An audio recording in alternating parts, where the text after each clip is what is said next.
যে একটা মুসলিম পরিবারের কোনো মহিলার বা মেয়ের কটা সন্তান হতে পারে ভাবুন আপনারা, 5টা, 10টা, 15টা। এবার একটা মহিলার নাকি 25টা বাচ্চা। যে আমরা যদি পুরুষোত্তম হিন্দু শাস্ত্রীয় শ্রীকৃষ্ণের দিকে যাই, তাহলে শ্রীকৃষ্ণের কতজন স্ত্রী ছিলেন এটা শাস্ত্রে বলা আছে স্পষ্টভাবে। কতজন বলা হয়েছে 16,108টি।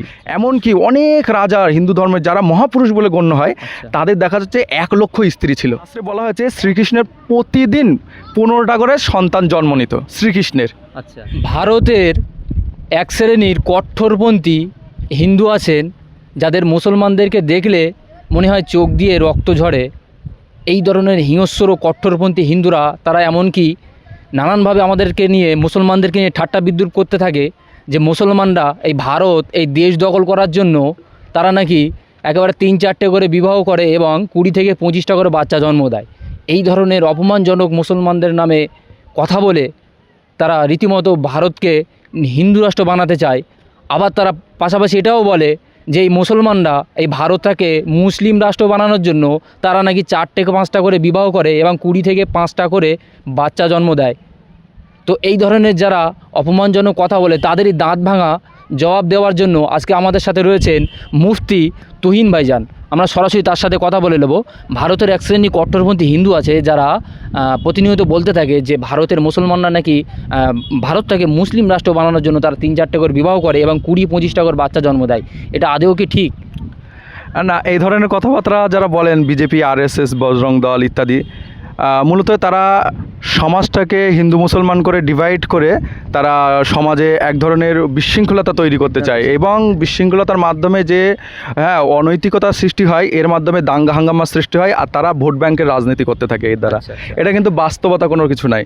যেমন উদাহরণস্বরূপ বলি, বর্তমান ভারতের প্রধানমন্ত্রী শ্রী নরেন্দ্র মোদী, এনারা কিন্তু 6 ভাই বোন। উত্তরপ্রদেশের মুখ্যমন্ত্রী যোগী আদিত্যনাথ, এনারা 7 ভাই বোন। আর লালকৃষ্ণ আডবাণী, এনারা 8 ভাই বোন। তাহলে দেখা যাচ্ছে তারা এই ধরনের করছে কৃতকর্ম, কিন্তু আমাদের দোষ দিচ্ছে একদম। তো বলা হয় যে সব পাখি মাছ খায়, দোষ হয় মাছ রাঙার। তো বিষয়টা এটা এমনটা নয়। যারা বলেন যে হামদো হামারা দো, আমরা স্বামী স্ত্রী দুজন আর বাচ্চা নিতে হবে দুজন, তো এইটা বেশ তেমন একটা শক্তিশালী না। কারণ দেখুন, তারাই আবার রামকে নিয়ে, শ্রীরামচন্দ্রকে নিয়ে রাজনীতি করছে। চাই রাম রাজ্য হোক, জয় শ্রীরাম নারা হোক, অথবা রাম মন্দির হোক, যাই হোক না কেন। আসলে আমরা যদি শ্রীরামের দিকে যাই, তো শ্রীরামের পিতা ছিল রাজা দশরথ। আচ্ছা, তো তার স্ত্রী ছিল টোটাল 4টি প্রধান, আর এছাড়াও তার একাধিক হাজার হাজার স্ত্রী ছিল। আচ্ছা, এইবার শুধু শ্রীরামচন্দ্রের বিপক্ষে যে ছিলেন রাবণ, তিনিও কিন্তু একজন ব্রাহ্মণ ছিলেন রাবণ। আর বলা হয়েছে সহস্র স্ত্রী বাল্মীকি রামায়ণে, যে তারও হাজার হাজার স্ত্রী ছিল। ঠিক আছে, এই ধরনের। এইবার কথা হচ্ছে, এইবার দেখুন রামের দিকে যান, তো রামচন্দ্ররা ছিলেন, আমরা জানি রামচন্দ্ররা ছিল 4 ভাই, কিন্তু আসলে না, ওনারা ছিলেন 5 ভাই বোন। রাম, লক্ষ্মণ, শত্রুঘ্ন এবং ভারত। আর এছাড়াও রম্ভা নামক একজন বোন ছিলেন, দেবী কৈশল্যার কন্যা। তো যারা 5 ভাই বোন, তাদের ভক্তরা ফলোয়ারদের দাবি করে, ভক্তির দাবি করে তার ভক্তরা আমাদের মুসলমানদেরকে বলে হামদো হামারাদো নিতে হবে। এরাই বেশি নিয়ে বাচ্চা সন্তান অ্যাডপ্ট করছে। এছাড়া দেখা যায় সেই সময় কিন্তু বহু বিবাহ বেশ ভালোভাবে প্রচলিত ছিল। এমনকি হিন্দু শাস্ত্রে, কোনো শাস্ত্রে বলে না যে এক বিবাহ করতে হবে, একাধিক বিয়ের কথা রয়েছে। এমনকি হিন্দু ধর্ম বিশ্বাস অনুযায়ী যারা অবতারবাদে বিশ্বাস করেন, মৎস্য অবতার, কর্ম অবতার, বরাহ অবতার ইত্যাদি, বামন অবতার, রাম অবতার, শ্রীকৃষ্ণ অবতার, গৌতম বুদ্ধ অবতার, এইরকম লাস্ট এক অবতারের কথা বলা হয়েছে, যিনি বলা হয়েছে এই কলিযুগ মানে এই পাপের যুগেও লাস্ট অবতার হিসাবে আসবেন, শ্রী কল্কি অবতার। তো বলা হচ্ছে শ্রী কল্কি অবতার যিনি হবেন, তারও 2টো বিয়ে হবে, পদ্মা এবং রম্ভা নামক 2 স্ত্রী হবে। এই তাহলে চিন্তা করুন, তার মানে যিনি লাস্ট বিয়ে আসবেন, যিনি বিধান দেবেন হিন্দু শাস্ত্রে, তিনিও একাধিক বিবাহ করছেন। বলা হচ্ছে এছাড়াও তারা একাধিক উপপত্নী থাকবেন, শাস্ত্রে বলা হচ্ছে। বিশেষ করে কল্কি পুরাণেও বলা হয়েছে, এই ডিটেলসে আলোচনা করা হয়েছে। এখন বিষয় হচ্ছে, আমরা যদি পুরুষোত্তম হিন্দু শাস্ত্রীয় শ্রীকৃষ্ণের দিকে যাই, তাহলে শ্রীকৃষ্ণের কতজন স্ত্রী ছিলেন এটা শাস্ত্রে বলা হচ্ছে স্পষ্টভাবে। কতজন বলা হচ্ছে? 16,108টি।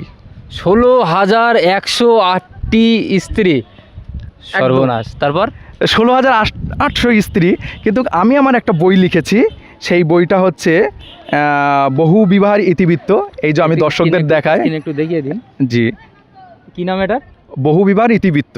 আচ্ছা, ঠিক আর এছাড়া এখানে আমি দেখিয়েছি এই বইতে যে হিন্দু শাস্ত্রের প্রমাণিক শাস্ত্রের উদ্ধৃতি দিয়ে, এটা আপনার হ্যাঁ, লিখিত জি বই, জি তাই তো? জি, যে শাস্ত্রের উদ্ধৃতি দিয়ে দেখিয়েছি যে এখানে হিন্দু ধর্ম বহু বিবাহ অনুমোদন রয়েছে এবং তাদের পূর্বপুরুষরা অনেক বিবাহ করতেন।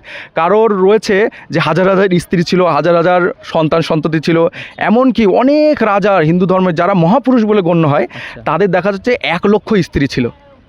1,00,000। জি, এমনকি বলা যাচ্ছে শাস্ত্রে বলা হয়েছে শ্রীকৃষ্ণের প্রতিদিন 15টা করে সন্তান জন্ম নিত শ্রীকৃষ্ণের। আচ্ছা, তো এইগুলো রয়েছে। আর একটা বই রয়েছে বহু সন্তান তত্ত্বের ইতিকথা। তো এই বইটা আমি দর্শকদের দেখিয়ে দিই। বহু সন্তান এটা কি তত্ত্বের নাম? আমি এটা অবশ্যই স্ক্রিনের সামনে দিয়ে দেবো। এটা বইয়ের নাম কি নাম?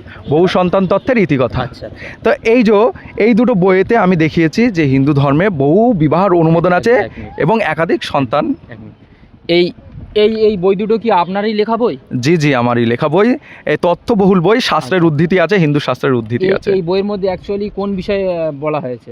বলা হয়েছে হিন্দু ধর্মে বহু বিবাহ অনুমোদন আছে, তাদের পূর্বপুরুষ মনীষী অবতার যারা ভগবান বলে মানেন, তাদের পুরুষোত্তম বলে মানেন, বলা হয় তাদের সমতুল্য কেউ নেই, তারা অনেক মহান, তারাও একাধিক বিবাহ করেছেন এবং একাধিক বাচ্চা নিয়েছেন। তাহলে এই বইয়ের বিষয়ে একটু বিস্তারিতভাবে একটু বলেন। হ্যাঁ, এই বইতে আমি পর্যায়ক্রমে সমস্ত মনীষীদের আলোচনা করেছি, বিশেষ করে শাস্ত্রীয় পণ্ডিতদের আলোচনা করেছি, তৎকালীন হিন্দু রাজাদের আলোচনা করেছি এবং বহু পূর্বের আলোচনা করেছি, বৈদিক ঋষিদের মনি ঋষিদেরও আলোচনা করেছি এবং দেখিয়েছি তারা অনেক বিবাহ করতেন। তারা বিবাহকে অনুমোদন বলেছেন যে একাধিক বিবাহ করা অনুমোদিত হিন্দু ধর্মে এবং বাচ্চা নেওয়াটা এটা তাদের ইচ্ছাধীন, মানে তারা বাচ্চা নেওয়াটাই ভালো উত্তম, তারা এটা অভিমত ব্যক্ত করেছেন। আমি সমস্ত কিছু উদ্ধৃতি এবং number, serial by serial number, ক্রমিক নাম্বার দিয়ে এগুলি তথ্য তুলে ধরেছি। সেটা কোন গ্রন্থের কোন শ্লোক কত নম্বর? একদম একদম একদম, জি, যে শাস্ত্রে আছে সেই শাস্ত্রের উদ্ধৃতিও দেওয়া আছে। আপনারা একদম পুরো শাস্ত্রগুলি একদম পুরো পাই টু পাই মিলিয়ে নেবেন, একদম মিলে যাবে হুবহু। জি জি।